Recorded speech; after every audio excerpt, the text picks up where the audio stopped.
Magandang umaga Batangas, narito na po ang magiging lagay ng ating panahon ngayong araw ng Biyernes, January 12, 2024. Patuloy pa rin po ang pag-ulan sa bahagi ng Southern Luzon and Eastern Visayas.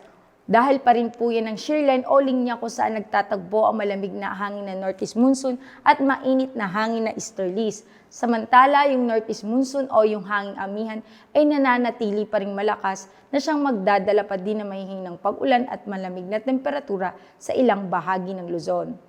Habang easterlies o yung mainit na hangin mula sa karagatang Pasipiko ang siyang magdadala ng mainit at malinsangang panahon sa Visayas at Mindanao na siya naman magdadala pa rin ng mga pulupulong pag-ulan doon. At wala pa rin po tayong namomonitor na sama ng panahon na papasok sa Philippine Area of Responsibility.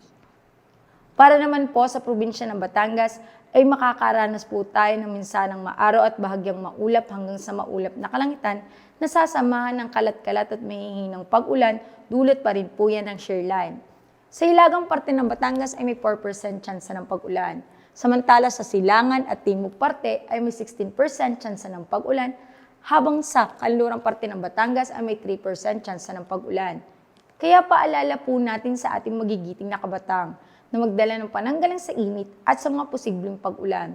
Ang magiging agwat ng temperatura ngayong araw ng Biyernes ay nasa pagitan ng 24 to 30 degrees Celsius. Si Haring Araw ay sumikit kaninang 6:22 ng umaga at lulubog mamayang 5:45 ng hapon.